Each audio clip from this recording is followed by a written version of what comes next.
In today's prophecy update, again, it's been quite a week. If you've been paying attention to any of the news going on, it's kind of hard to take some of the news items out there because of the way the mainstream media is and how they don't really report what's really going on. They twist it to what they want. But you see the number of earthquakes that are happening, the geopolitical turmoil that's happening around the world, and then, of course, now the new election cycle in the U.S., not that that's prophetic, but yet it does have implications as a ripple effect. Depends on who they get in office, whether Trump stays in or someone else that will continue to push through a globalist agenda. But we'll see how things develop there. But you're definitely going to see a lot more twisted media and how they report things are going to be off the charts again, like it's been the last 2 years. It's just amazing where you can see an event, you can hear what's going on, but then you listen to the political commentaries and it's totally out there. You know, it's like they're from a different planet. Anyways, speaking of Trump, he approved of military strikes against Iran because Iran shot down a drone, which was actually in international waters, which created this whole other tension. So it wasn't in Iranian airspace, which would have been a whole other matter. But again, it was in international waters. But he was going to retaliate, but there was some other ramifications if he did go through that, and that's why he pulled back. So it was within 10 minutes of it, U.S. retaliating, which would have been another escalation of war. But we do see how the tension has continued to mount within the region. And we have a president there in the U.S. that is not going to back down from Iran like Obama did. He gave in to all their whims and wishes and wouldn't do anything about it. But we can see that this is an imminent threat within the region and escalation. And again, there is some channels in how they try to communicate. And there was a miscommunication, misunderstanding whether the report got all the way to their supreme leader or not. So they're trying to have these back channels to make sure they talk through things before it just turns into escalation. So that's kind of what has been going on, but the news media is not reporting what they're trying to do. So Trump isn't trying to just annihilate Iran. He wants to talk, he wants to work things out, not just blow them out of the water. But there's just the tension that's continued to mount there. But what's interesting about this is in Jeremiah 20 or 49 talks about this prophecy about Elam, which is right across from where it's in Iran. But this is where the U.S. moves in position directly across from there. So this could be one of those potential developing fulfillment of a prophecy that's still to come. Much like we've been talking off and on about the destruction of Damascus. You know, things are continuing to escalate there in Syria as well. So these are just beginning of things, not saying it is the fulfillment of it. It's just the starting of some of these potential items. You see some of the decisions that some of the government makes, and I'll point this out in another aspect.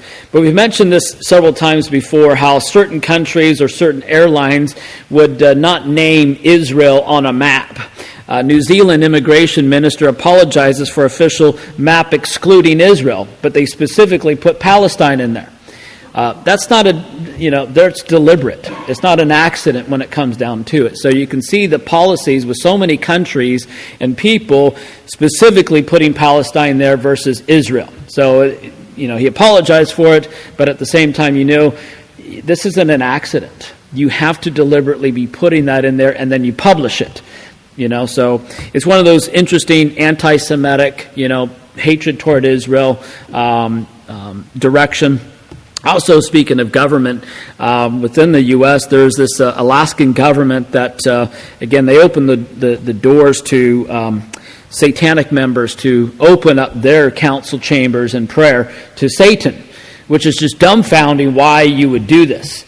And there's quite a few officials and attendees that walked out during that time when they did this. But this is what's going to happen with more and more council and government instead of having a Christian base focus. And again, you can see specifically how a lot of the constitutions and how government has been set up based on Scripture, how they're going to throw all that away to open up the door for Satan. And again, you have this battle of evil and good, where you have, you're praying to God, but then you have this other group of people, satanic worshipers, are praying to Satan.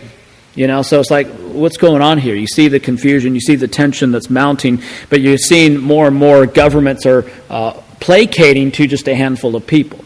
Just like the whole LGBT community as well, they're placating to a handful of people. They're very vocal about it. Same thing with these satanic members. It's just a small group of people, but yet they're getting their way.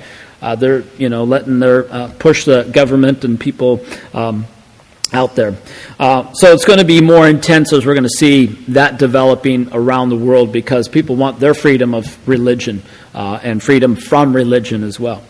And then lastly, it was interesting to hear this comment from Bank of America CEO that wants a cashless society. And this has been, we've addressed these many times before, but more and more this word is getting out there. You're seeing it going in that direction where the CEO is embracing digital payment transaction, moving toward a cashless society. There's already countries in Europe that's pretty much gone there. There's in this particular article that talked about back in 2018, just 13% of Swedes are using cash now. So you see less and less. So I know Australia, within the next 4 years or so, is planning to go cashless as well. We mentioned that before. So it's all pointing toward, and again, some Swedes in this report had talked about they've gotten a microchip inserted into their hands as a quick, convenient way to make payments. So this is the direction. You can easily see how the one world government will have control of people, have, this cashless society. You can't buy or sell unless this is part of it and your allegiance to the Antichrist. So the technology's there. It's just a matter of waiting for the Antichrist to come onto the scene to implement that plan. But you're seeing Bible prophecy before our eyes. 10, 20 years ago, this wasn't there. Now we're starting to see more of this taking place. So stay watchful in what's happening in the events that are going on around the world, lining up prophetically like you wouldn't believe. The tension, again, in the Middle East has continued to mount up. That's where the real focus of Bible prophecy is taking place. But when you're properly informed and you know what's going on, you have more confidence to witness to people, to talk about current events and what's going on around the world. But also, I believe that you're more prepared to handle the things that lie ahead of us. We know there's going to be more persecution, more attacks from the enemy, and within government, shutting down Christian churches and things like that. It's just a matter of time. But we can see if we're prepared, we can have plans and actions, not to be scared. Again, God's in control. He's sovereign, but you can see just things lining out prophetically as we're seeing things unfold. So that's it for today's update.